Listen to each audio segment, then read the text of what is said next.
Assalamualaikum warahmatullahi wabarakatuh. Nama saya Muhammad Alifuddin Akbar dengan NIM 240410300801. Di sini saya akan menjelaskan mengenai suatu kasus tentang malapraktik di RSUD Dr. Suroto berdasarkan putusan nomor 969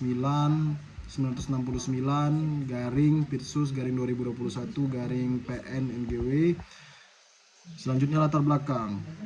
Perkembangan ilmu pengetahuan dan teknologi dalam bidang kesehatan memberikan dampak positif bagi peningkatan kualitas pelayanan medis serta pelayanan medis. Namun kemajuan tersebut tidak sepenuhnya menghilangkan potensi terjadinya kesalahan dalam praktik kedokteran. Dalam konteks inilah isu malapraktik menjadi perhatian penting baik bagi tenaga medis, pasien, dan masyarakat luas. Malapraktik terjadi ketika tenaga kesehatan melakukan tindakan yang menyimpang dari standar profesi, standar prosedur, dan hukum sehingga mengakibatkan kerugian bagi pasien, baik berupa luka, cacat maupun kematian. Fenomena ini semakin sering muncul ke permukaan seiring meningkatnya kesadaran masyarakat terhadap hak-hak pasien dan akses informasi mengenai prosedur medis. Selanjutnya dasar hukum. Dasar hukumnya yaitu Undang-Undang Nomor 17 Tahun 2023 tentang Kesehatan, yaitu pengganti Undang-Undang Nomor 36 Tahun 2009. Selanjutnya pasal 360 ayat 1 dan ayat 2 yaitu KUHP tentang kelalaiannya yang mengakibatkan luka berat atau luka-luka. Selanjutnya pasal 1243 KUHP Wan Prestasi, yaitu tentang kelalaian memenuhi perjanjian. Selanjutnya penjelasan kasus. Kasus ini berawal dari tindakan medis seorang dokter spesialis kandungan saat menangani proses persalinan seorang pasien. Dokter melakukan tindakan persalinan normal, padahal terdapat indikasi medis yang mengharuskan tindakan operasi cesar. Keterlambatan dan kesalahan pengambilan keputusan medis ini menyebabkan bayi mengalami kondisi kritis hingga meninggal dunia. Keluarga melaporkan dokter ini ke kepolisian atas dugaan kelalaian atau culpa dalam tindakan medis. Yang selanjutnya contoh kasusnya yaitu di RSUD Dr. Suroto sering menerima pasien yang bernama A, perempuan usia 28 tahun yang sedang hamil 39 minggu. Pasien datang dengan kondisi nyeri hebat dengan tekanan darah meningkat dan tanda bahaya preeklamsia. Dokter jaga atau dokter B itu seorang dokter umum menilai pasiennya bahwa pasien masih bisa menunggu proses persalinan normal meski gejala preeklamsia jelas terlihat.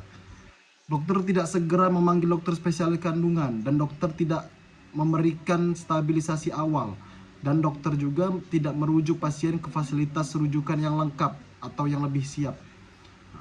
Selanjutnya 4 jam kemudian kondisi pasien memburuk akibat kejang eklamsia dan bayi mengalami fatal distress. Setelah akhirnya dilakukan operasi cesar darurat, bayi lahir dalam kondisi tidak bernapas dan dinyatakan meninggal dunia.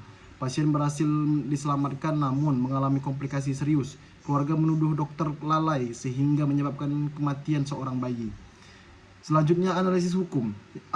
Aspek pidananya yaitu KUHP, dokter dapat dipidana atas kelalaian dan dituntut dalam pasal 359 KUHP tentang kelalaian yang menyebabkan kematian, dan yang kedua pasal 360 KUHP yang menyebabkan kelalaian yang menyebabkan luka berat. Dalam kasus ini, kehilangan nyawa bayi menjadi dasar penerapan pasal 359 KUHP. Dan yang selanjutnya yang B, aspek perdata yaitu KUHP. Keluarga dapat menggugat ganti rugi berdasarkan pasal 1365 KUH Perdata tentang perbuatan yang melawan hukum, dan yang kedua pasal 1366 KUH Perdata tentang kelalaian. Dokter dan rumah sakit dapat dimintai pertanggungjawaban bersama.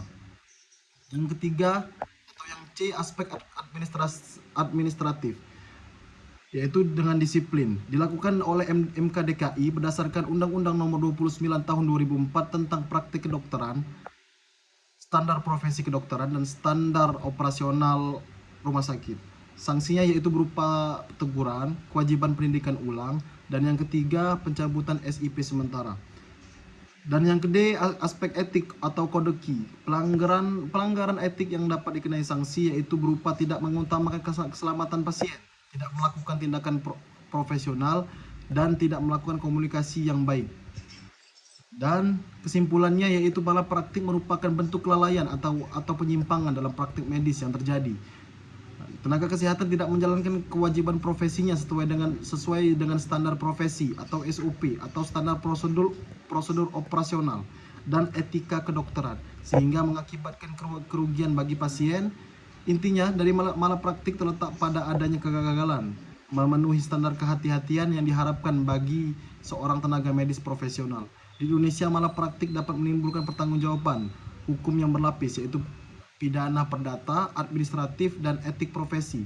Hal ini didasarkan pada aturan dalam KUHP, KUH Perdata, dan UU Praktik Kedokteran, Undang-Undang Kesehatan, serta Kode Etik Kedokteran. Setiap pelanggaran dapat dinilai dari apakah sesuai dengan standar, apakah terdapat informed consent, serta apakah terdapat hubungan kausal antara kelalaian dan kerugian pasien. Kasus-kasus malapraktik pada umumnya muncul akibat kesalahan diagnosis, ketidaktepatan tindakan medis, keterlambatan penanganan, kurangnya komunikasi, atau pelanggaran prosedur medis. Oleh karena itu, pencegahan malapraktik membutuhkan integritas profesional, penerapan standar medis yang ketat, dokumentasi yang baik, serta komunikasi yang efektif antara tenaga kesehatan dan pasien. Sekian dari saya. Mohon maaf apabila ada salah-salah kata. Kepada Allah saya mohon ampun. Assalamualaikum warahmatullahi wabarakatuh.